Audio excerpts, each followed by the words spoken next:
Welcome, everyone. Welcome to this meeting of the Green Party Trade Union Group. If you're new to us, the Green Party Trade Union Group is linked to trade unions and allies in the Green Party um, of England and Wales. And we believe that a powerful, organised labour movement bringing together millions of working people is essential to transforming society for people and planet. We offer practical solidarity to workers. We get Greens on picket lines, and we try and get support at every level of the party to engage with trade unions and support the labour movement in its causes, big and small. And we work within the party to embed pro-worker policies, provide a network for trade union organisers, and share resources for elected and campaigning Greens throughout England and Wales.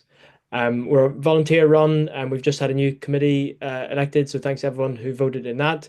If you're ever interested in seeing GPTU do something that you'd like to support or help out with, please just let us know. And yeah, feel free to introduce yourselves in the chat as we go. So I'm Robert. I'm chair of the Green Party Trade Union Group. I'm in Haringey, Green Party. And this event is on the topic of agriculture. So agriculture puts food on the table, not just for its workers, but for the rest of us as well. And yet it's an industry that is absolutely rife with exploitation and precarity.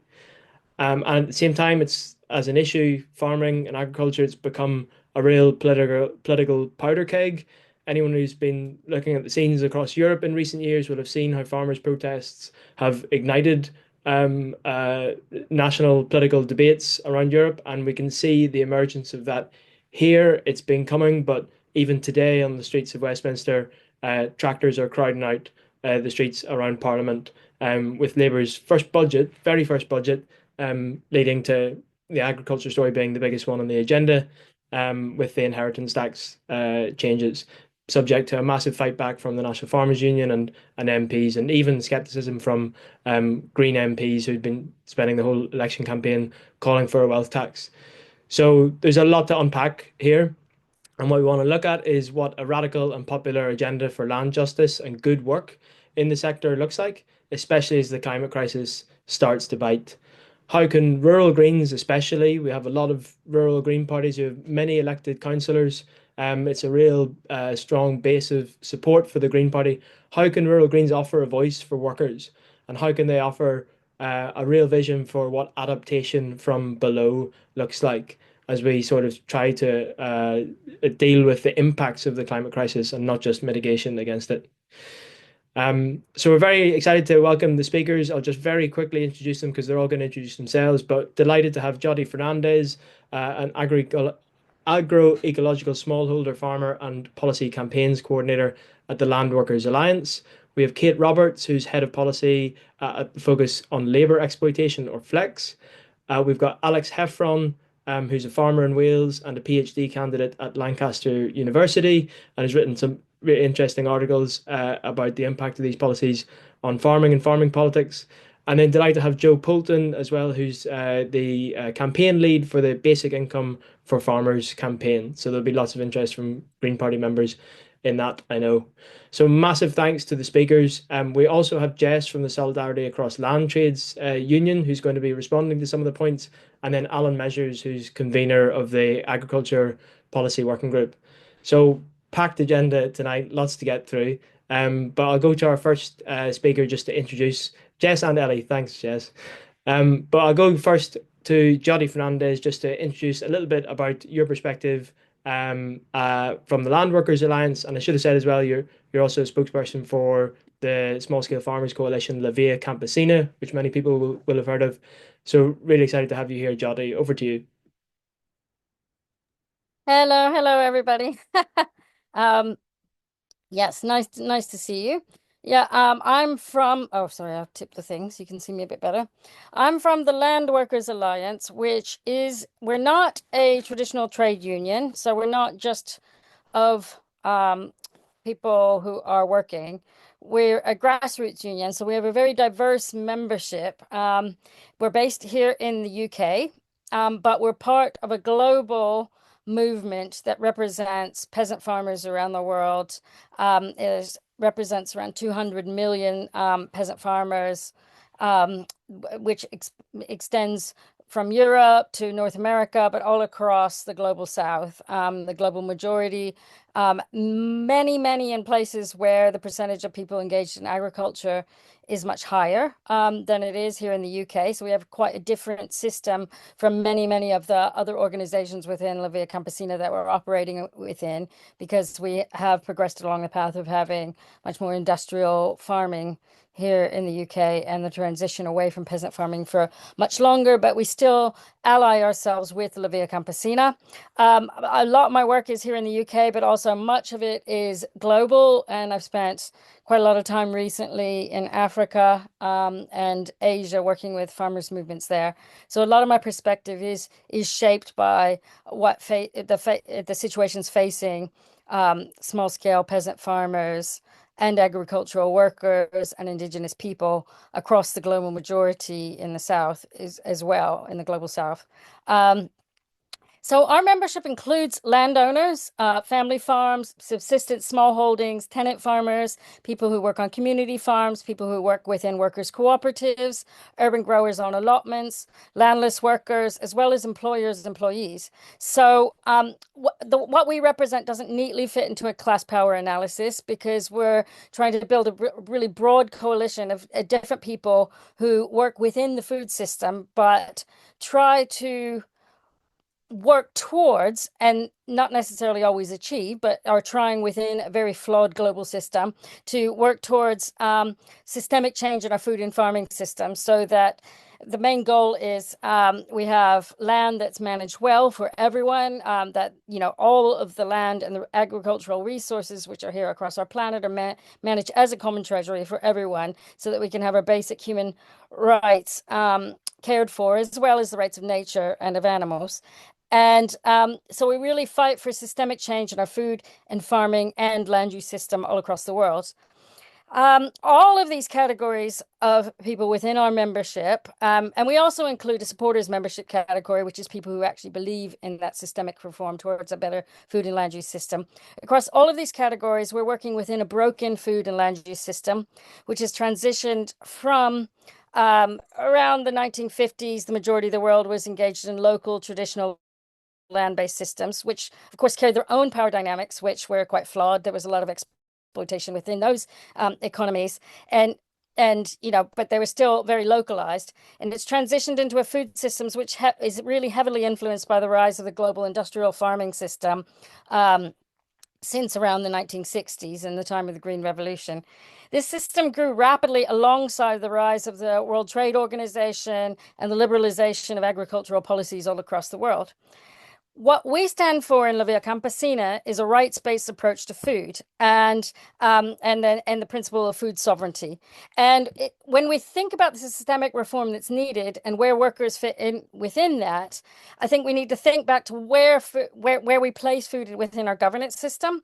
And with the right to food, we believe that it's government's basic responsibility to guarantee healthy, affordable food for everyone, so that it shouldn't be placed within a market-based approach where good quality food, where people aren't exploited, no workers are exploited, including farmers who are working their own land aren't exploited as well, where the land itself is not exploited and it's there for future generations to provide for people in future generations, and animals are not exploited. Plus, we look after biodiversity and nature at the same time.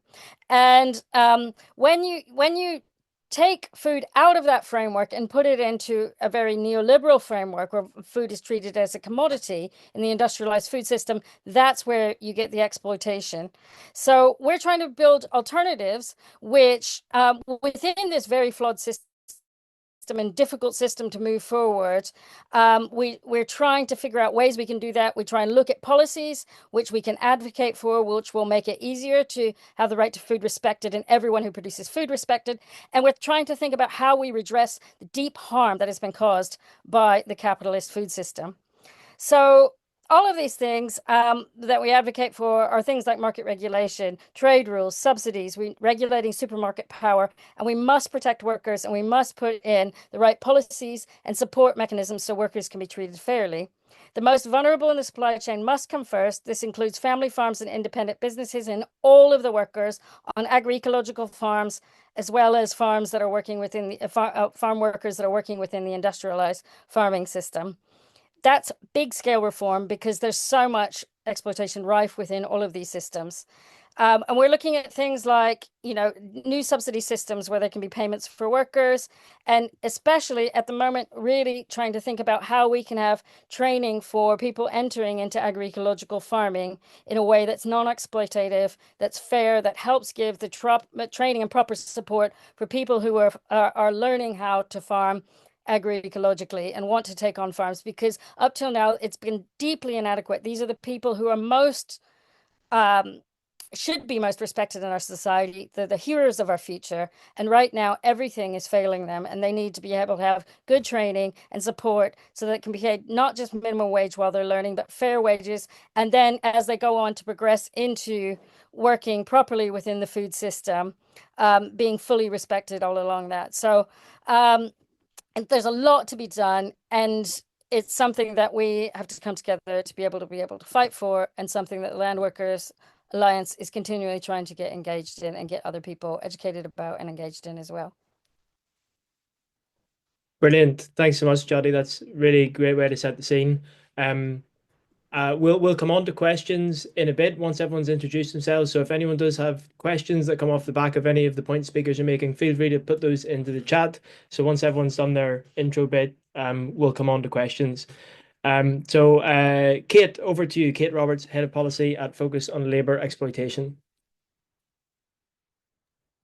Thank you. Now I'm going to try again to share my screen and see how that goes. Right, hopefully that's working and you can hear me, hopefully. So my name's Kate Roberts and I work at Focus on Labour Exploitation. We're a UK-based research and policy organisation, and we look to address structures which create risks of exploitation in the mainstream economy. So while our focus is not entirely on agriculture, we've done quite a lot of work on the UK's seasonal agricultural seasonal worker visa, and that's what I'm going to focus on speaking about today. So I don't know how familiar, if people in this virtual room are familiar with the UK's seasonal worker visa, but I just, to set the scene, I just wanted to talk about how the UK horticultural industry really needs migrant workers. And just to spend a minute thinking about any of us, what would you expect if someone asked you to leave your home and your, any work you have or prospects of work at home and your family and move across the world to work? I mean, I think we can all think about things we would expect if someone's asking us to do that, make that kind of commitment. And in return, you'd want to know what you're going to earn and some guarantee of this, what your accommodation is going to be like. Is someone going to find accommodation for you? Is it going to be okay? Is it going to be warm enough? What guarantees do you have if someone's asking this? And especially if they're asking you, in addition to leaving your family and friends, giving up any work you have, your commitments, they're asking you to pay your migration costs, which can be a huge amount of money, and often you'll have to get into debt to pay those migration costs. So you'd want to know, I would imagine, what you're going to earn and have some guarantees of this if you're borrowing that money to migrate. These are the terms of the UK's agricultural seasonal worker visa. It's a 6-month long non-renewable visa. So if it's a 6-month long visa, and you've got to obviously get the visa and then migrate, you're going to be working for less than 6 months at best. Workers can be recruited from anywhere in the world, and they do pay the migration costs, generally speaking. there's a small number of scheme operators who are the visa sponsors who do the recruitment, and workers can't switch from the scheme operator they're recruited by while they're in the UK, and their work in farms in the UK needs to be secured by the scheme operators, so they're limited to farms where they're placed by the scheme operator or visa sponsor.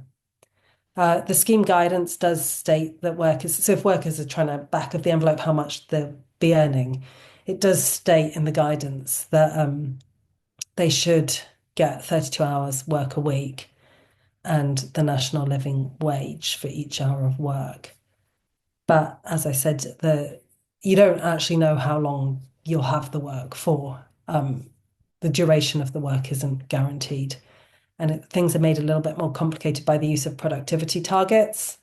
So what is expected in each hour that you're working, what you're expected to peg. And then made even more complicated in terms of earnings versus outgoings by accommodation and other costs that maybe workers didn't expect, or maybe they did expect, but certainly, adding to the maths going on, workers will usually be paying accommodation, which against, obviously it shouldn't be more than accommodation offset against the national living wage, but that is a cost. And then there will be other costs that maybe workers didn't expect to travel inside the UK, food, etc., etc. And then the scheme really, I'll talk about flex findings and others' findings on the scheme, but there is a real lack of monitoring and enforcement, which is a major part of the issue, because monitoring of standards around accommodation and also employment would obviously be key to maintaining standards and enforcing these. Just to try and move to the next slide. Yeah. So Flex has carried out research into the visa. The visa was first piloted in 2019, and with 2,500 or maximum 3,000 visas available. And Flex has carried out research into looking at the visa since it was first piloted, and has been very involved in looking at conditions for workers on the visa since then. It's since grown up to over 45,000 visas available, and recruitment from all over the world. And our research, and also the findings and experiences of organisations we partner with, often who are providing direct assistance to workers on the scheme, has really found some unsurprising but troubling conditions, and that's because the structure of the scheme, this very short-term visa where workers are really taking all the financial risk, really creates risks of exploitation at every stage.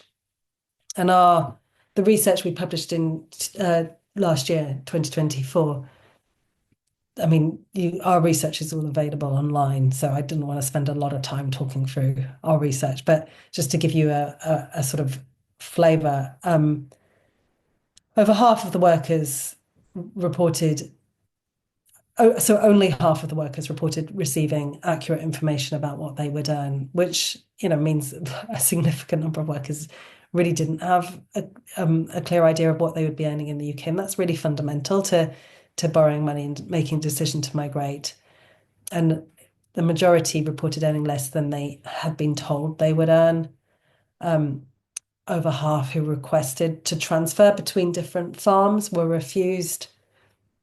Workers talked about massive barriers to reporting poor working conditions or other issues. There were high reports of, these seem different, but there's definitely reports of both, like lack of work, so workers being concerned they're not earning enough during the limited time they have in the UK, or overwork to try and meet these very high productivity targets. And more than half of those on piece rates reported not always being paid for all the pieces they picked. So, I mean, our research goes into a lot more detail, but that's just to give you an indication of some of the findings we've had.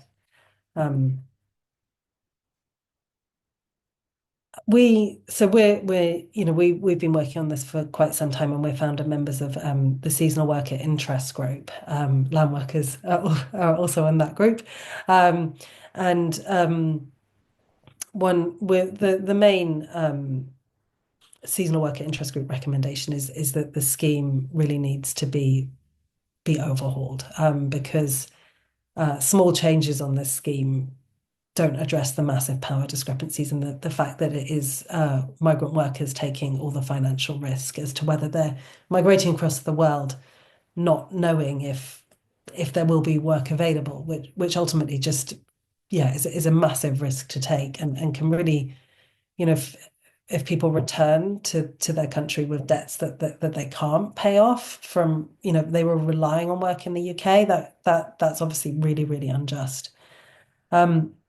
So, we do think there needs to be significant structural reform to the scheme. But in the meantime, the other, a sort of a mitigation or a measure that could be taken. We would like to see the scheme overhauled immediately also, but the Employment Rights Bill is currently going through Parliament, as I'm sure everyone here knows. And it's really important to make sure that workers on the scheme are not shut out of reforms which are included in the Employment Rights Bill by the conditions, the very restrictive conditions of their visa in the short time they are in the UK. They are still workers in the UK and should be able to access the same rights as other workers and redress as other workers in practice. So one of the measures within the bill is the bill makes provisions to create a single enforcement body, which is calling a Fair Work Agency, so one labour market enforcement body. And that really does need to be accessible to all workers, whatever their migration status. So we've got two main asks we're really pushing within the Employment Rights Bill. One is for secure reporting, which means pathways to report without people being concerned that their data will be shared with immigration enforcement without their informed consent, their personal data. So labour market enforcement, focusing on labour market enforcement rather than immigration joint inspections with immigration enforcement, where the focus is going to be very different. And our second recommendation for the Employment Rights Bill is the creation of bridging visas, which would mean that workers would have, they wouldn't be restricted by their visa conditions. So knowing that if they report, they might have their visa cancelled, or they won't, if they're reporting a concern about their employer who is their visa sponsor, for example, on this scheme, the employer wouldn't be the visa sponsor because they're placed by the sponsor in a farm. But if they had a concern with their scheme operator, for example, they might be very scared their visa would be cancelled. So something like a UK workplace justice visa would mean that workers would know that there's an option to bridge onto another visa where they could continue to work without immigration ties to their employer, while challenging poor working conditions or accessing redress. So that's just a potted history of the scheme and our current work on the Employment Rights Bill. Great. Thanks so much, Kate. And I think it really highlights how workers are absent from so much of the debate around agriculture and farming policy generally, because with protests and so on today, it's just not really part of the picture, is this massive reliance on those 40,000 workers and seasonal visas. So yeah, that dependency comes out really clear there. Alex Heffron, over to you. Yeah, thanks, Robert, and thank you everyone for having me here. Hello, I am a part-time farmer in the southwest of Wales. Used to help run a farm with my wife here. We and with others and friends who are involved as well. It was based around a 12 cow, eventually micro dairy. But yeah, we had various things here. And now I'm a full-time PhD researcher at Lancaster University, and I am looking at it's kind of a broad area. I'm looking at post-Brexit changes to farming and farmland, and I'm trying to sort of survey a lot of the changes that are going on right now, because there is a lot of change happening. So I'm looking at things like new subsidy schemes and policies, farmers' protests, the inheritance tax changes, looking at land grabbing and financialization, and also just looking more widely at agrarian politics and how that is shifting right now. Yeah, and I'm also very interested in the idea of what we mean by the term farmer and who it includes, and then who it excludes as well. And looking at that through the lines of race, class, and gender as well is, yeah, something I'm trying to pursue. I'm also a member of a small scholar activist collective called Root and Branch Collective. We only started about 18 months ago. We're based across Western and Northern Europe, focused on facilitating discussions and helping to develop some of the critical theoretical work to support new ideas and narratives within agroecology, food sovereignty more widely. To date, we've organised a couple of gatherings, one in Dublin, one in London, and most of us in the group have been involved in agroecology and food sovereignty in different roles over the years and capacities. So from hands on the ground work to social movement, research, writing, and so on. So then our work is focused on three strands around labour, land, and anti-imperialism, which we feel are three kind of core strands for thinking through a kind of more radical future for agroecology. In the global north specifically is where we're trying to situate our work. So yeah, like from the labour perspective, agriculture needs many more hands on the land. So we need to think about what are the barriers to that and how we can move forward with that. So looking at issues of exploitation and super exploitation within the agroecology sector itself, and then also with migrant farm workers and agriculture more generally, and looking at these patterns of exploitation and trying to work on better understanding the root causes because it does cross all of these different aspects.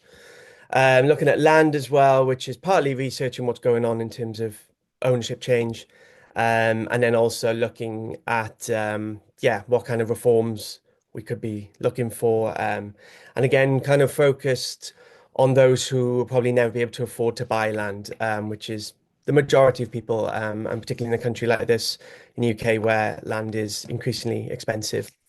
So, and then thinking about the anti-imperialist aspect, so this is capitalism on a global scale held in place by military force. So looking at the need to undermine global flows of value, both in forms of trade. So food trade is a really good example.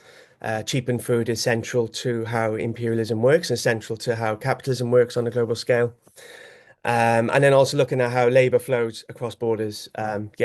As Kate was discussing in detail there. So thinking about this power on a global scale and how we are positioned differently in different places. So in the UK, in the imperial core, compared to, say, peasants in Guatemala, or workers being forced from Northern Africa to work in the sweltering heat of polytunnels in Andalusia and so on. And really trying to think about how agroecology and those of us within in a broader sense can look to undermine this imperialist system. And then, tying into a little bit what something Jyoti said as well around rights. And that just makes me think a little bit about James Boggs, who has something he says. He's a US Black Labour activist. And he talks about rights as something you can enforce. So in order to have rights, in order to receive rights, you have to be able to have the power to hold those and have them enforced. So we can think through how can we find power within the food system, within farming system, more broadly. That I think is something to think on.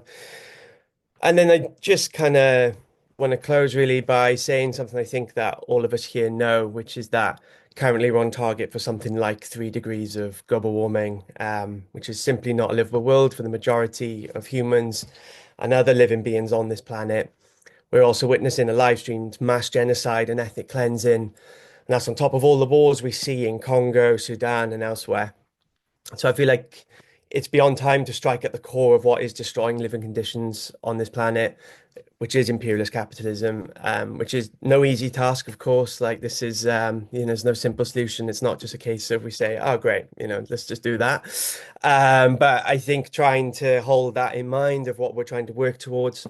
So I think for agroecology in the global north, we need to think about, are we looking to try and make life a bit nicer for small farmers here within the imperial core? Or what can we learn from following the lead of the likes of MST in Brazil, the Landless Rural Workers Party? And how can we strike at the heart of this deathly destructive system of imperialism? Pragmatism today, I think, is realizing that tides are rising fast, whether we're talking about fascism or we're talking about sea level, and acting accordingly. So, I don't think we can continue to make arguments around making capitalism greener, fairer, more local. I think we have to name what is going on, name the power dynamics, think about that structural power, think about where are those places that we can lever and leverage power differently. And ultimately, that imperialist capitalism has to be resisted, deconstructed, abolished, opposed. And just as crucially, in that struggle, we have to build something new in its place that isn't based on a class of private owners. Yeah, I'll leave it there. I can talk a bit to the more farmers' protests and inheritance tax side of things and that as well. But yeah, that's a bit of an overview of my work and others I'm involved with. Thank you. Really great. Thanks so much, Alex. So yeah, we'll come on to some of those questions about exploitation in the sector. But yeah, I just think it's a really good overview and a reminder as well when you talk about the number of extra hands needed on farms. It makes me think of the other, like that's a massive political opportunity, really. Like this is a life-giving, I should be rewarding, like form of work, and it makes me think a lot of care work in the sense that it's absolutely foundational to a prosperous economy, and yet it's a form of work that's being turned into something that's just rife with exploitation instead. And it's just been completely upended. So yeah, it'd be really interesting to think about where, I mean, this is what we're going to come on to now with basic income, but like, how do you draw people into the sector and how do you sort of sell that as a political message about yeah, this is a brighter future, more people going into that line of work, especially when so many of our other policies are talking about a just transition away from one sector. Well, what to? Well, this to me seems like an example. So Joe, over to you to talk about the Basic Income for Farmers campaign. Thank you. Hopefully everyone can see that. Yep, great. Yeah, I'm Joe. I'm a agroecological new entrant grower based in Bristol. So I'm landless. I don't have any land myself. I work in a quarter. And I'm the campaign lead for Basic Income for Farmers.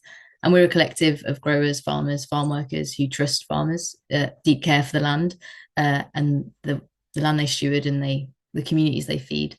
And we're a campaign launched to investigate and instigate an exploration of a basic income for all agricultural workers in the sector in the UK. Sorry, I jumped. Yeah, so we're trying to radically reimagine mechanisms that can lead us to a well-being economy, and we believe that transformation is possible, but we have to be pragmatic about the barriers and dismantle them together.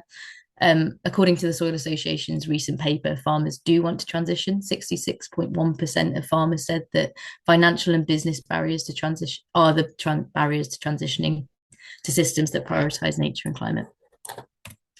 And yeah, like I said, we really have like radical trust at the heart. We trust that all farmers, when given the social and financial recognition of the essential service that they provide, will want to transition towards agroecology, as they'll have the opportunity to farm in alignment with their values.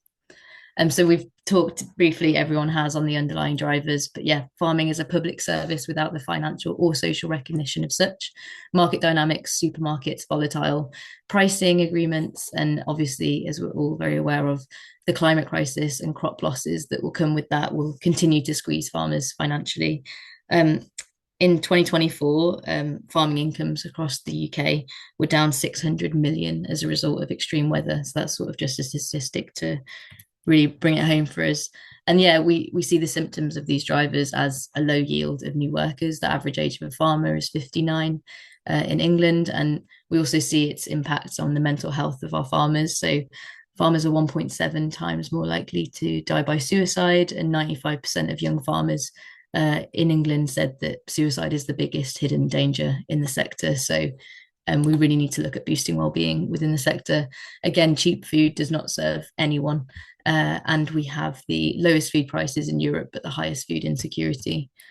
And what we could lose is, small farms we had 160,000 small holdings in 1950, and we're now down to 30,000 across England.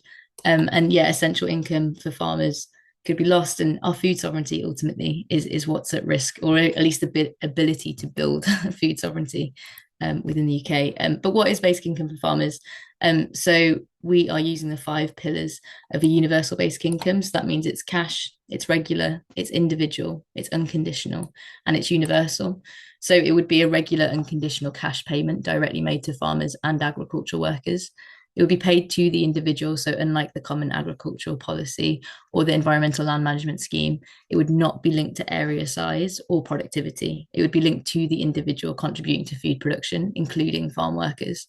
And it would be on top of any farming income and on top of any agri-environment payment schemes. So like they're still projected to leave farmers drastically out of pocket. So it would be that baseline to make sure that no one falls through the cracks. When we've asked farmers the last 2 years through our consultations and online conversations what this policy might do and how it might impact their lives, these are a few of the things that they've said. I liked that I would be less grumpy, but I think it's a bit more harrowing when it says it would allow me to carry on farming. It would allow me to grow local food culture. I could get more involved in local issues, and I would experiment and take more risks on the farm to transition. And then when we asked them about single words or feelings associated with this policy, the core ones that stand out for me are the value, recognition, and hopeful. The key outputs of our work so far have been a discussion paper that we launched in April last year, which is an investigation into how basic income would actually look and work for farmers in the UK. It lays out the case for the policy and outlines the big questions. You know, we've got really big questions around eligibility and how we get to that point, and we'd like to do a real deep dive consultation with as many farmers, farm workers, food producers, and food and farming organisations to try and get to the best answer around their eligibility. This is not the first type of targeted basic income that exists. Most recently in Wales, care leavers, those who have been in different sort of care situations between the age of 18 and 19, 500 of them have received a basic income for the last 3 years, and the results are going to be published sort of next year on that. In Finland, there was a targeted basic income scheme for unemployed people, so a pilot.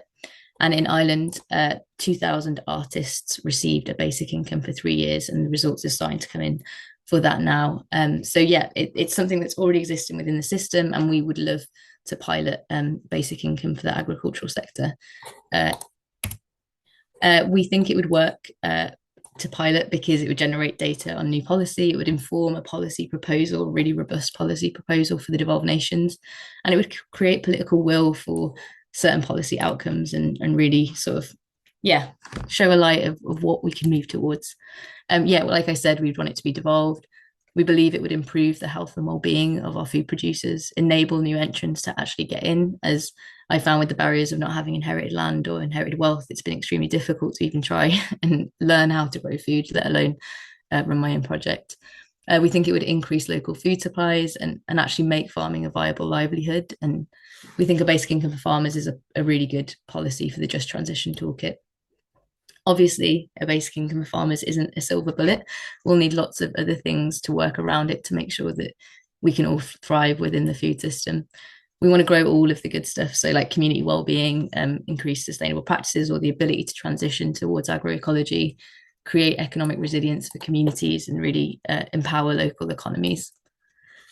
This is a big one, but basically, yeah, basic income for farmers isn't enough. We need things like better regulations of private markets and supermarkets, something like a national food strategy, something like a national food service that helps public procurement and getting sort of cooperatives of small scale growers together to get food to public institutions like schools, hospitals, prisons.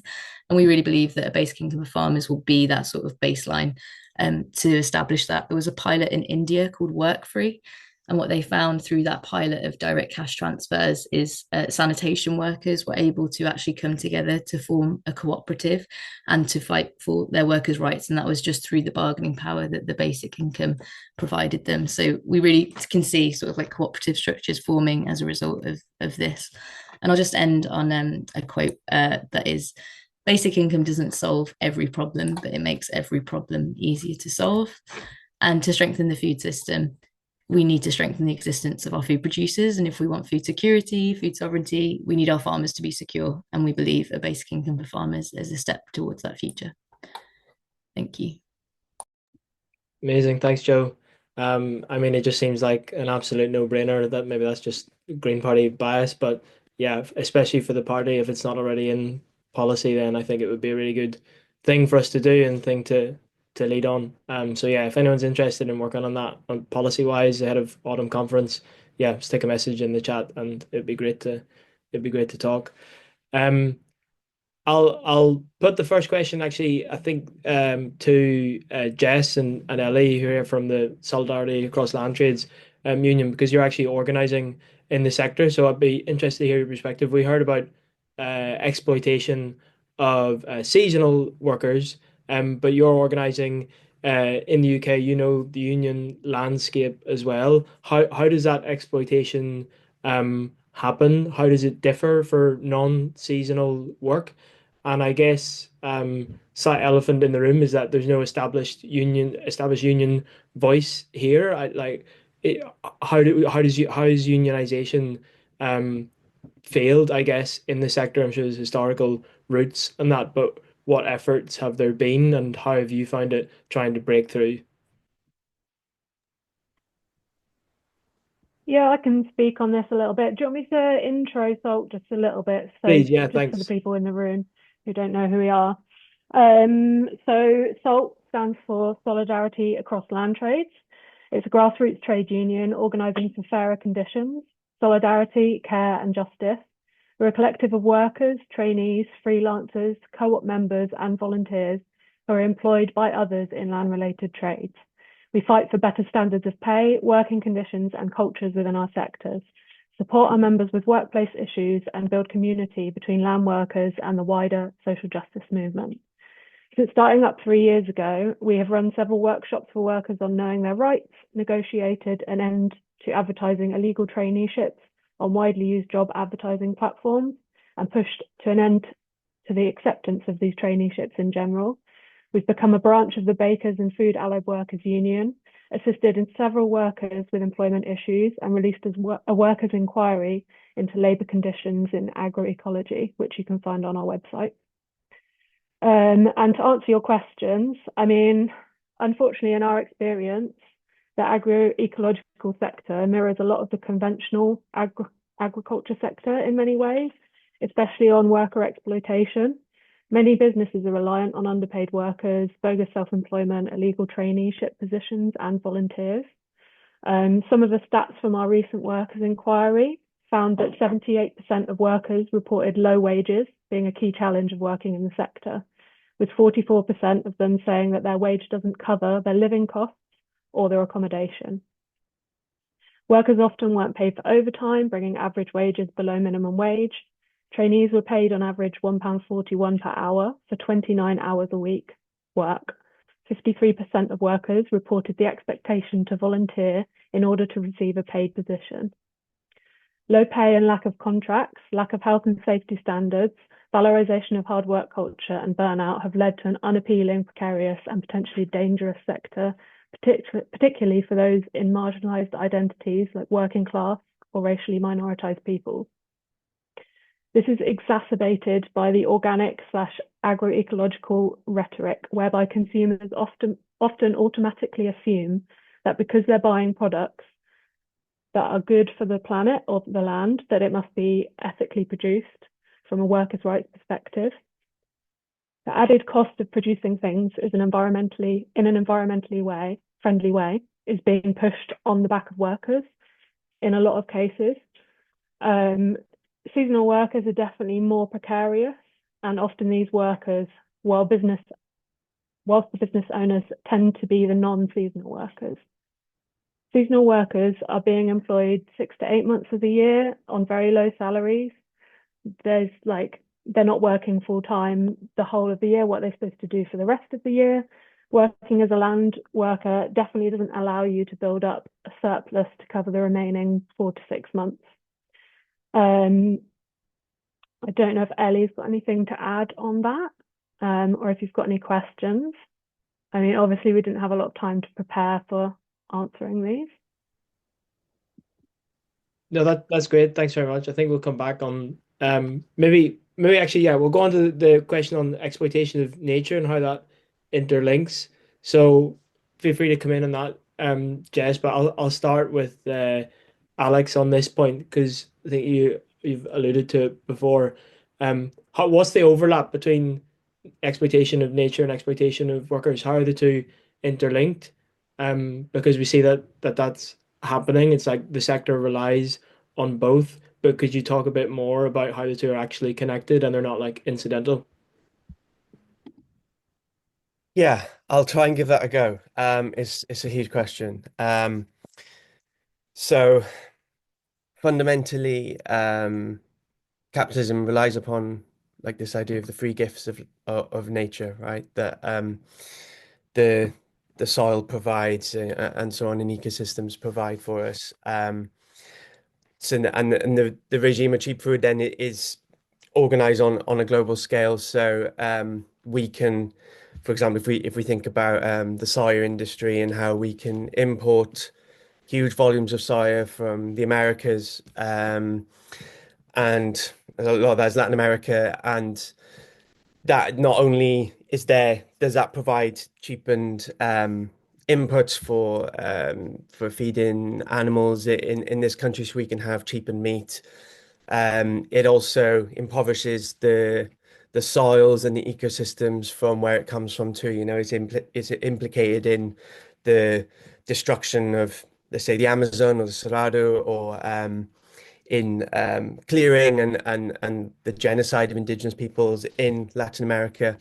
And that is part of how Europe achieves its food security, is through this vast importing of cheapened goods and so on. So you're exploiting the lands of somewhere, let's say like Latin America, but also the people working there, or the people that have been dispossessed. You can have huge soya farms and so on. That's on that side of the world. I think that's why one of the things. So when we talk about public payments for public goods, which I think is a useful policy, I think as like a transitionary scheme as part of something wider, I think it's important because if we want to then focus in back here more, if we want to improve ecosystems here, I think we're going to have to pay farmers to do that. Because in reality, a lot of the changes we require make food production less profitable, right? So if we want more wildflower meadows, we've lost 99% of our wildflower meadows. If you want to reestablish those, you're gonna lose some productivity there. So we're gonna have to cover that as well. So I think it is an important kind of mechanism, but I think we also just need to bear in mind it is a mild reform that we can do here, but we still need these bigger systemic global level changes. So I think, for example, focusing on soy would be a really good one actually to start thinking about that. Obviously, you need to make sure that it doesn't just switch from one commodity to another, but it's looking at that global level. Um, there was a study done recently by Jason Hickel and a team with him, where they found in 2015 alone that the global north appropriated more than $10 trillion of value from the global south. So yeah, I think this is, and they said that was enough to end poverty 70 times over. And this isn't new, it has a long colonial legacy. Uttam Prabhat Patnaik talk about how the British Empire extracted more than $45 trillion in value from India alone between 1765 and 1938. So these are huge figures. This is what I'm trying to say, I guess, is like we need to reform our ecosystems here, our food and farming systems here, but we need to do this on a global level rather than just have like an imperialist idea of how we do this. So we're not just improving lands here whilst making lands worse elsewhere. And I think finally, quickly, just to do that, we have to take on austerity because we need these wider reforms. And if we're going to pay for, let's say, something like a basic income for farmers, it's going to need funding, as are the public payments, public goods. A big problem at the minute is a lot of farmers are finding they wanted to sign up to it, as Joe was also saying, but they found it very difficult to do so. So we need to make it easier and we need to put more funding in. But yeah, that's just a No, little no, bit. that's great. I think it's so easy with British farming to think about it as like exceptional and you know, um, like the highest stand, like constantly we heard in the Brexit debate, like this higher standards of British farming compared to elsewhere. So it's a good reminder that we need to, as much as like it's the conversation needs to be more grounded in the actual work happening on the land, that it also needs to, yeah, think globally as well. Um, Maybe Kate and Jyoti, it'd be interesting to hear your views just on the political challenge in the sector. Like constantly when this is debated in public, especially in recent months, and especially around the inheritance tax changes, the focus is on landowners themselves. And yeah, as I mentioned before, the workers' perspective is almost completely obscured. How can you start to challenge that? How can you bring workers' views into the picture? How can you bring the ecological exploitation into it? But like, how does that debate start to change? Because there's this such a rosy image of a farmer and a tractor that defines political debate, and they're put on such a pedestal, that image of a landed, like large landowning farmer, normally fairly middle class and well off, that dominates the debate and allows people like Jeremy Clarkson to waltz in and somehow own this as a political issue. And yes, Farage I saw was speaking to the protest today. So where's the challenge to that, and how can Greens help bring it to the fore? Do you want to go first or shall I? You Yeah, I've got a lot of things to say, but you go ahead, Kate. Go go ahead. for it, Kit. Um, I mean, I don't I wish I knew how we could bring the issue of workers to the fore, because I mean, if to be honest, when we've been really possibly naively but really disappointed that exposing the real structural issues with the seasonal worker visa scheme hasn't resulted in any meaningful change for the workers on the scheme, given that the horticultural sector is really clear that they are dependent on migrant workers. It's our view at Flex that actually reforming the scheme is in everyone's interest, because having a scheme where there is a real structural risk of completely unacceptable exploitation, and having this two-tier workforce, like migrant workers who have been invited here to support a key industry who can't access their rights in practice because of the massive power discrepancies, because they're here for such a short amount of time. How can you unionize if you're only here for less than 6 months, because your visa is only 6 months long and it's dependent on being in employment where you're placed by the scheme operator, and you really need to pay back your migration costs. So why would you risk complaining about your working conditions, even if they're really, really poor, because that might result in work being withdrawn or you being dismissed? Probably your best option is to keep your head down and earn what you can, because you're in this bind. So I don't know the answer, but it's I don't know the answer. That's why the getting some attention to the issues, or at least mitigations, in the employment rights bill, and making sure that workers who do need to, report to the Future Fair Work Agency are able to at least not jeopardize their job in doing so would be an improvement. But yeah, I mean, it is very frustrating that by its very nature of these workers being here on such a short-term basis and so isolated means that they're not really known about. It's not something that has received political attention, and certainly the the conditions alone don't, the findings of the structural issues don't on its own seem to be enough to bring about change. So a non-answer to the question. I'm sorry. No, I think that was good. And yeah, I think like, yeah, with the employment rights bill, I've seen a little bit more pressure now being exerted on the government. It felt like when it was published, the bill originally, that unions were almost universally, apart from Unite, positive about it. And now starting to see a bit more pressure from unions about the gaps in it. So maybe at the very least, just making sure that, yeah, seasonal workers are in the picture of those demands is an important opportunity. Jyoti, do you want to come in on that point? And maybe on the question, someone's put a comment in the chat, Jenny, about is land ownership at the root of this? And I'm guessing the answer is Yeah, of yes. course. Yeah. I mean, oh, there's so many different analyses of different levels of it that make it such a complex picture. Yeah, I mean, at the Landworkers Alliance, we did quite a lot of work with Flex that was trying to look at the seasonal worker conditions. And, we also try and balance sitting on these roundtables within government that are, for the horticulture sector and various other things. And it's always really difficult in there because when we were really exposing the seasonal workers exploitation, we just, you get a lot of pushback from people saying, well, you're anti-farmer then, you're anti-domestic food production, etc. And I think what's really difficult is, you can be working alongside a lot of people and trying to work in coalitions and move things along, but you always have to keep challenging and challenging and challenging within that for people to look deeper at their own practices.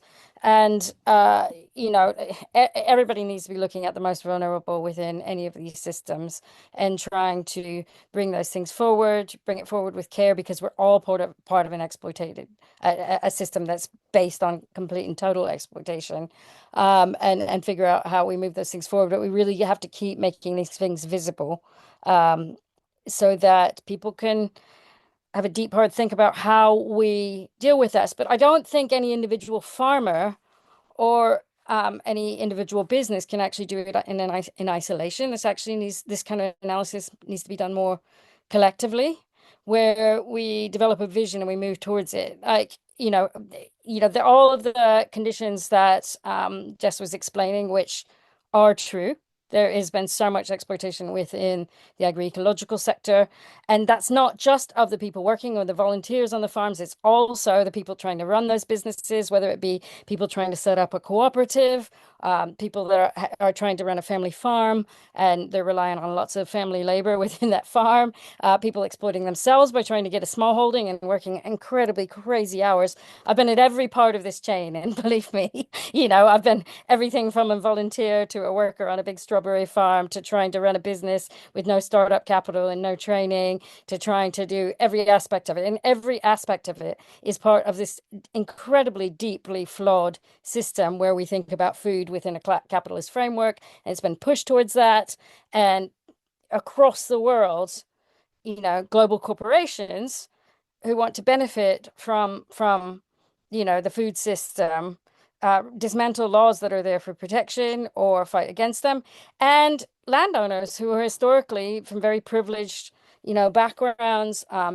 It's all based on colonialism. It's all based on a long legacy before that of people trying to gain power and gain privilege by grabbing land. So land is at the root of it. In the UK, we had the enclosures, which enclosed land, removed peasants from the land. Many of the people went to work in factories, when they were removed from the land, and then got moved into that kind of, class exploitation, within those systems. There's just also many layers of it, right? But we have one of the most concentrated levels of land ownership in this country that there is in the world. And, a lot of the farmers' unions are there, and the people which have the most voice within those are the people that have more land, and they might be able to be members more easily as well because the fact that they were able to get the land and then start a farm business. And so you get all these different layers of what dynamics change because of that. And all of that needs to be thought about really carefully. And I think, the step back on a policy level to try and say, okay, what is it that we actually want about our food system? How do we get a food system based on the government taking full responsibility for affordable access to healthy, non-exploitative food being there for everyone? That rights-based approach to food is the starting principle. That's what a food strategy needs to be based on.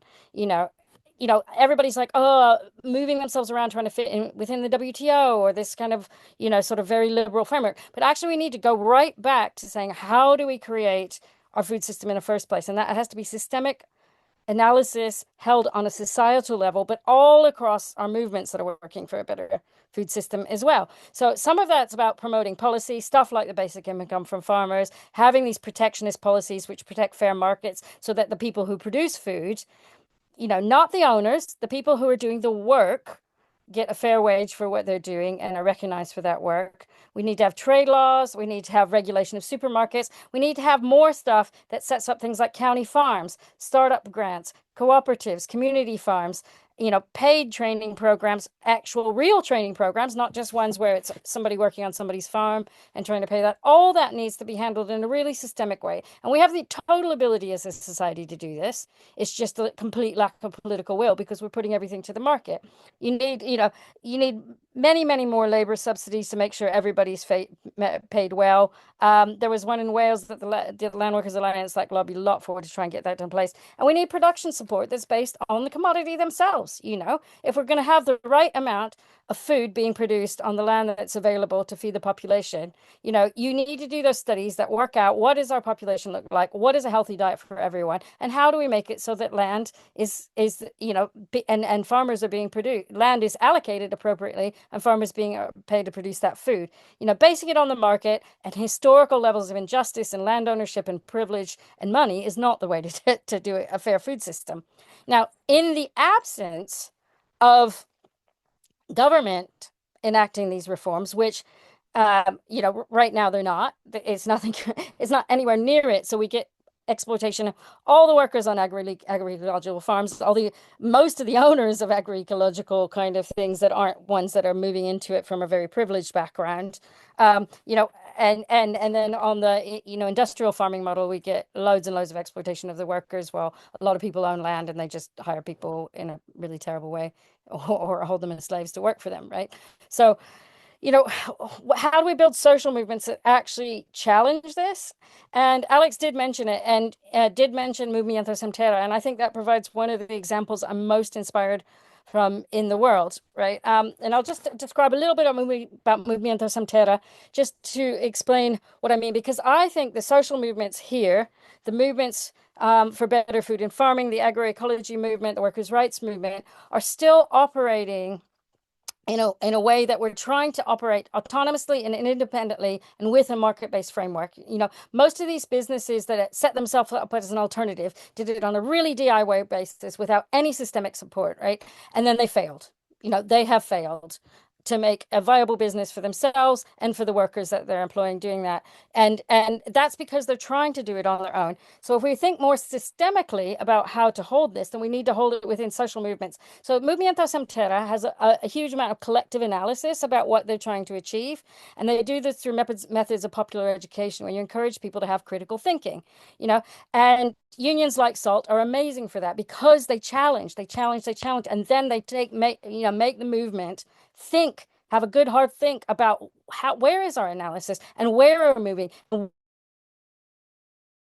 right? Movimiento Sem Terra constantly does that through helping people build and sharing person to person critical thinking skills on what we're trying to achieve, and then trying to build shared analysis about where we're going forward. What is it that we're trying to do? What food system are we trying to build? What levels of equity within land ownership and wages and how food is given to people to fulfill their basic human needs, how is it not commodified anymore? And then you try and have a grassroots solution that's collectively built to try and challenge and deal with that, as well as build political power so that you can try and enact these policies. Nobody's going to fight for a basic income if they don't understand what right to food is. If farmers don't understand it, if our general public doesn't understand it, how are you going to fight for these policies to get into place? So that collective power also has to be built politically. So Movimiento Sem Terra does this massive amount of public education and popular education to try and help build these analysis. And through that, a lot of landless people often collect, this is just one aspect of their work, occupy land from large landowners. So they actually go en masse with groups of maybe 1,000 landless people to occupy land. Now, I don't know that that's going to happen here in the UK. It's quite unlikely right now, but maybe in the future. But the way that they organize themselves, and we could organize as a social movement, is really something to be desired in many ways, because when they occupy a piece of land, they make a commitment to those 1,000 people or so being settled onto that land in small settlements. They put them in clusters of 10. Then those clusters of 10 fit into another cluster of 10, so that there's a democratic system that works between all of them. And when they get put onto that land, the social movement helps them get all of the training that they need. They don't have to pay for that training. They don't need to work loads of places in order to gain that training. They get provided the training, and it's good training. They get provided the startup capital. They get the seeds. Plus, they set up marketing outlets. So they go around and they collect all the produce from all these small farms, and then they put it into their marketing system, where 70% of it is delivered through a public procurement system to schools and hospitals in Brazil and sold to local councils in order to be distributed in that way.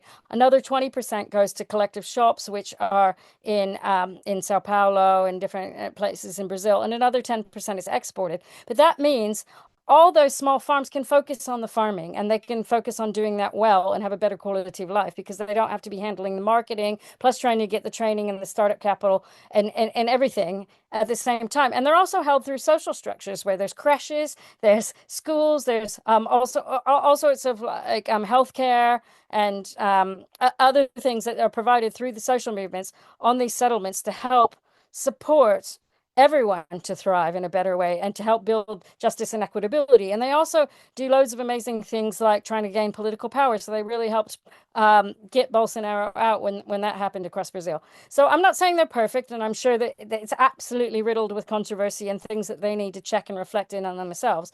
But I think it's a good example of how we need to be organizing in a way that truly builds power to do something that works extremely well, and constantly reflect on what we're doing and build that systemic analysis as a movement.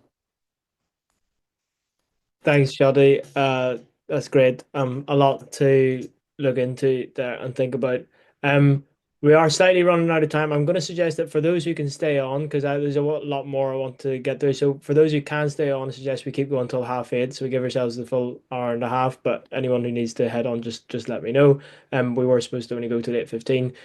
But yeah, there's a lot I still wanted to get to here. So I'm going to suggest Alan Measures, who's convener of the Agriculture Policy Working Group. I wanted to ask if you just wanted to respond. I mean, particularly I'm interested in this question of basic income for farmers, and whether that I know it's not explicit policy, whether you think it could be, whether you think the Agriculture Policy Working Group would support it, and how you go about doing it, because I think Green Party policy has land value tax as part of it, and to me that's part of the picture, that it's just a distributional question of land ownership being more property taxed to fund a basic income for farmers. To me, that makes complete sense, and it's a distribution of the wealthiest in that sector to those who need it the most. So is that something that we can consider? And then Joe, I'll come to you after this, because I saw that you were flying the flag for Movimento. So yeah, but Alan, over to you. Thank you. My background is in farming, 20 years in management consultancy, then 30 years setting up a poultry enterprise and expanding that, including employing immigrant workers. So there's a lot in Green Party policy which is consistent with the points that are being made. That's the first point. The second is that I'm not here to defend farming as such. There are always going to be people in the industry on both sides, amongst workers and amongst the employers who don't behave as they should, and that's wrong. But it doesn't have to be like that. When the Eastern European, the Central European countries came into the European Union and they were granted free access to the UK with very little restriction, what happened was that there was enormous expansion in certain sectors, the soft fruit sector in particular. And there were large numbers of people came in, and they came back, some of them came back, let's say, year after year. Agricultural work isn't for everyone, yeah? It requires certain skills and so on. But the evidence is, I mean, I know quite well a neighboring fruit farm who sadly in the last year or so has gone into administration because of the problems post-Brexit. But yeah, there were people that returned to them individuals in the farming family married into people, into Polish and other immigrants who came in as workers. So a lot of the problems I think we see now with the SAWS scheme come out of Brexit and come out of the way the government runs that scheme. And I fully agree that I don't think anybody's happy about the SAWS scheme. And what was nice about the previous pre-Brexit scheme was that people came from other parts of Europe. They came relatively short distances compared to what's happening now with Azerbaijan, Africa, and places. So that's one point. Another, changing tack completely, is that the biggest problem farmers and the whole industry faces is that we operate in a world of economists who call perfect competition. Individual farmers right across the world, doesn't matter where they are, for the most part are tiny businesses, and they operate alongside oligopolies in the UK, the supermarkets, the major food companies, the suppliers to agriculture are all massively bigger companies. And that puts farmers in a very weak position. And there needs to be a strengthening of that, the farmer's position. And there needs to be, Jyoti mentioned the need for good food. I think I'm in Mexico now, and I've been fascinated to look at the labeling of foods. So you pick up a packet in the supermarket shelf, and it's got 4 big black labels which say it's got too many calories, too much salt, too much sugar, and so on. Yeah, there's much to be done to rein in the food companies and to improve the quality of food. What the Green Party would like to see is more opportunity for young people and more opportunity for small scale. In the horticulture sector in particular, at the moment we're exporting our horticultural industry because the priority is cheap supermarket prices. So with Brexit, with the BPS, the basic payment system, being terminated, and now the government seems to be the previous government, this government, intent on defunding agriculture, farmers. And in that situation, you can understand why farmers feel stressed. So yeah, there is a lot to do. The Green Party is working on it. Food and Agriculture Policy is working on it. Policy Working Group is working on it. Yeah, I ought to stop there. I think, Robert. Great. I can continue for an hour probably. No, that's really helpful. Thanks, Alan. And maybe if you could put your email into the chat or a contact email for the Policy Working Group, that would be great in case anyone wants to help out with that. I would be delighted to hear from anyone if they care to contact me. Great.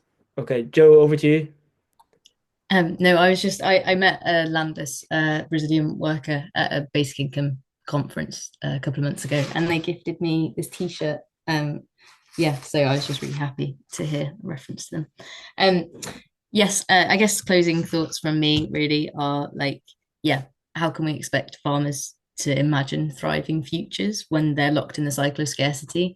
Alex has a really good quote, which is they can't go green if they're in the red. And I feel like talking to sort of maybe what we've mentioned about like the farmers' protests and inheritance tax, I feel like the right are playing into the scarcity mindset and the fear of farmers. Farmers are worried about how little they have. And we believe that if we actually did something to show that we trust farmers, that they can steward their land in the way that they see fit and align with their values, that then maybe this would inspire some kind of relational, reciprocal trust back towards the government and towards more green policies. And it could be a really good buffer to that. I guess just some statistics around that in terms of that scarcity. DEFRA did a farming family household income survey in 2022 and found that the average farming family's income for a year, so that's a whole unit, was £17,800, and that's including off-farm income. So that's less than £9,000 per year per individual in a farming family. as income. So that's £20,000 less than the Joseph Roundtree's minimum income standard, which is meant to be the baseline of an income that someone can live in dignity in the UK. So I just wanted to really hammer home that it's clear for me anyway, personally, with my position, that a lot of the scarcity and the fear of farmers and the resistance towards green policies are because they are in financial insecurity. And I think until we can actually look at that and address that, then we're never going to be able to get green policies sort of accepted by the farming community. But yeah, they're just my thoughts on that, really. Yeah, that's me. Brilliant. Thanks, Joe. I'll just go back to you, Jess, on this question that Jyoti raised about the challenge of building social movements who can stand up to all this. If you could talk a little bit about the organizing you're doing in the union and what it's like to be a new trade union in the sector. And can you replace the NFU at any point, please? I'm happy. You were asking Jess, right? Yeah, I'm happy to say this. Great, thanks. So yeah, Sol's been organising for 3 years. And we're, as Jess said, we're a union specifically for land workers. There hasn't been one since the 80s, I believe. So kind of circling back to the end of your question is how do we differ from the NFU? Only land workers are part of our union, of our trade union. And yeah, as Claire says, the NFU isn't for workers. And the reason it's important for that is because workers need representation, and they need representation aside from their employers. I think there's a lot of conflation of the term worker and farmer, and it doesn't. I think farmer can be used as a bit of a generic term, but it doesn't show the power imbalances that can live within those terms. Land workers are inherently at sort of the bottom of the pile. They don't have land. They don't have a business, and often their their basic needs and basic rights aren't met in this sector. And I think agricultural workers are a particularly hard group to unionize, and that's because, I mean, I guess the agricultural landscape has changed a lot in, I don't know, I guess in the last 70 years. So there's far fewer land workers on farms. A lot, especially we function a lot in the agroecological sector, but this is true. This is true in the more general sense in agriculture. There's only, often less than 10 workers per farm, often a couple. And how are you supposed to organize? How are you supposed to have an organized workforce when there's only 1 or 2 workers per farm? And often there's like very blurred boundaries between the sort of employer and the worker. People are often working for friends or family or people that they know. And often workers will be working on farms where the employer is providing them with accommodation and food, and so basically their livelihood is dependent on that employer. And because of the sort of constant anti-trade union sentiment that there's been from the 80s onwards, a lot of people are scared of joining a union. Like, we've had a lot of conversations with people where they will either say like, oh well, but if I join a union, then what will my employer think about that? Or which, by the way, you never have to tell your employer that you're part of a union. And there's also there's an issue around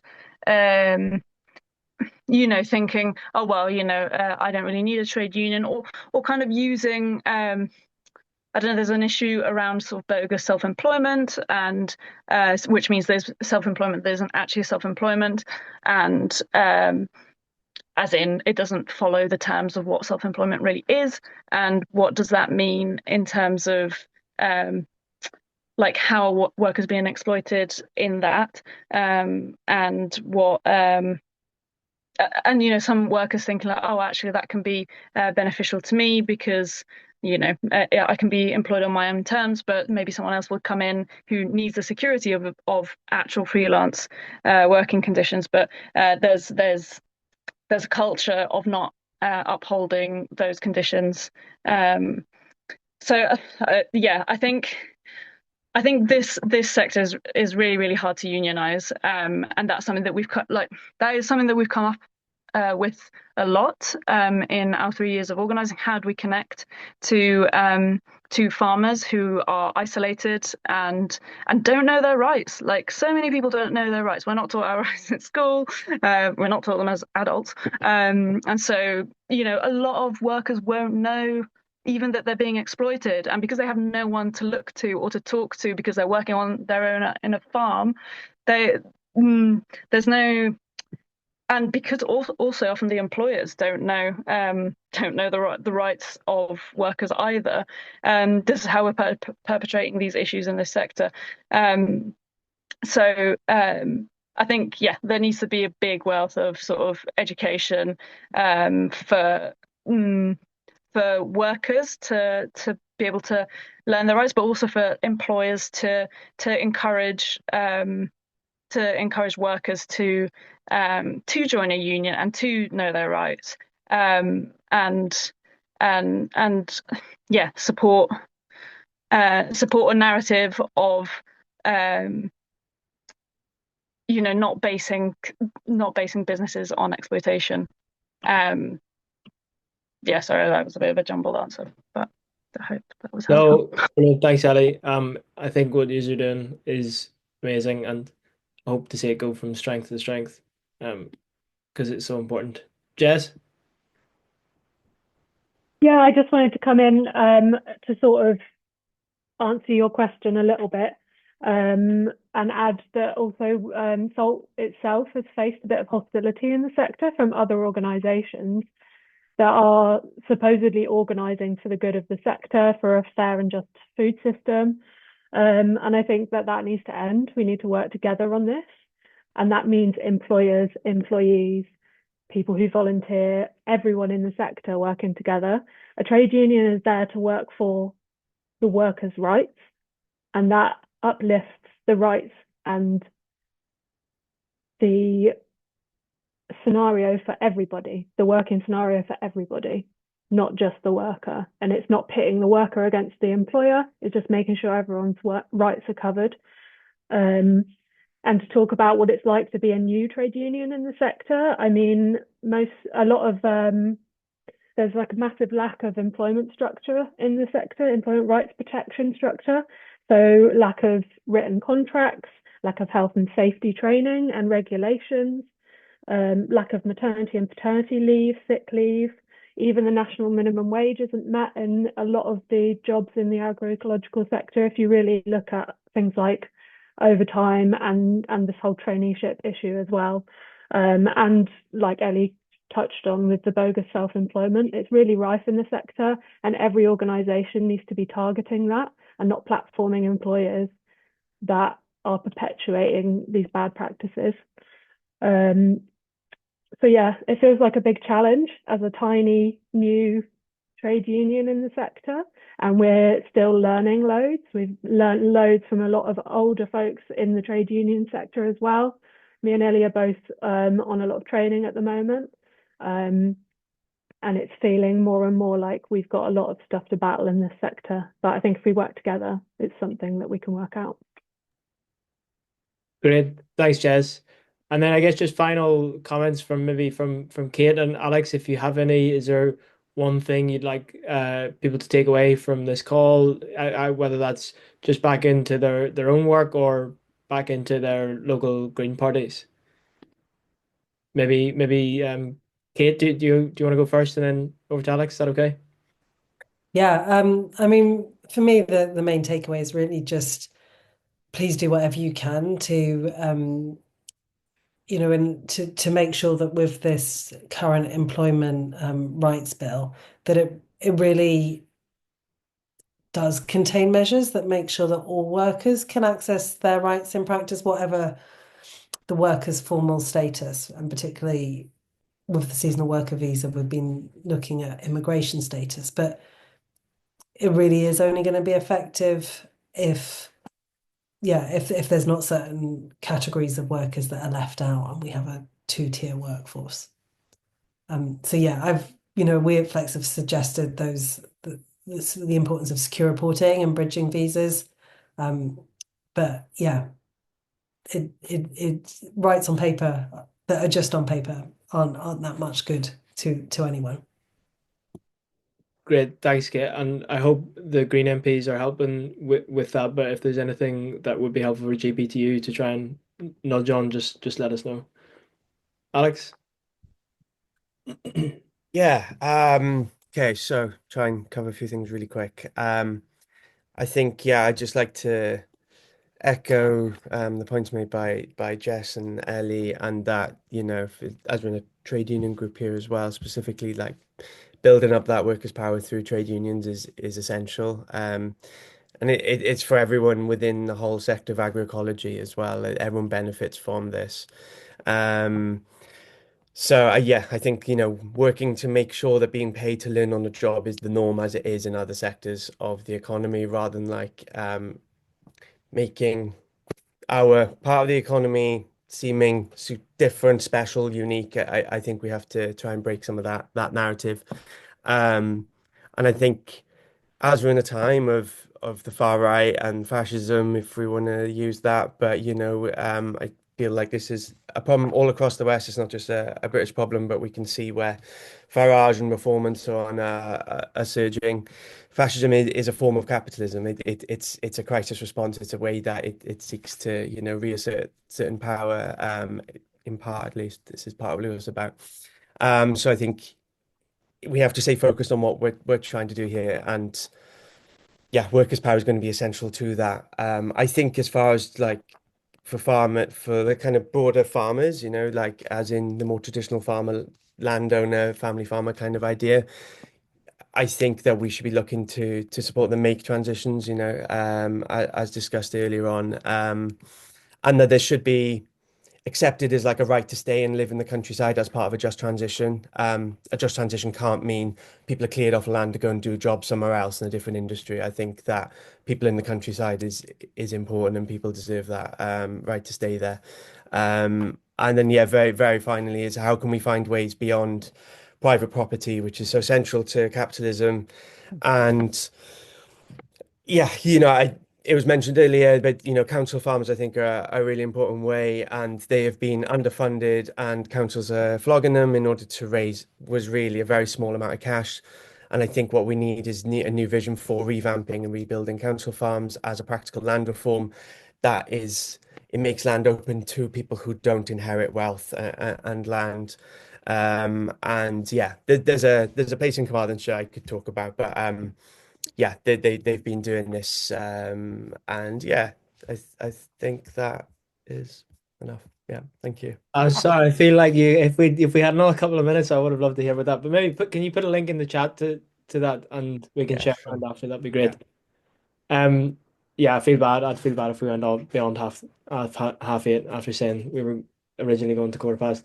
All right, we'll finish there. But a massive thank you to Alex, Kate, Jyoti, Joe, Jess, and Ellie, and Alan as well. I found that incredibly enlightening, and I think there's so much thinking and organizing that's going on in this sector that we should be alive to in the party. So I'd love to see this come out in party policy and so on, and in our messaging and our comms and from our MPs over the course of this year, and to really try and steer the whole farming conversation away from the far right where it seems to be drifting at the moment. So yeah, huge thank you. Final point is for the Green Party Trade Union Group. If you want to join, click that link there, and please make sure you are joined, and you get all of our emails on future events. It's completely free to join. If you're interested at all in getting involved, a great way to do that is to become a trade union liaison officer for your local party or your regional party. So I've posted a link to some information about that. We have quite a few regions that don't have one at the moment. We're filling those roles. We're really trying to encourage regional parties to make sure that they have someone in post. It's essential for us to be connected to the trade union movement, but it also, contributes to your electoral goals as well. So yeah, do look into that and encourage your local or regional party to make sure that role is filled. And yeah, any future event ideas, speaker suggestions, or feedback on this one, just get in touch on the email there as well. But yeah, final thank you. If everyone wants to do a virtual round of applause and however they possibly can, please do that. And yeah, thanks all. Have a nice evening. Thank you. Bye. Thanks all. Bye bye bye.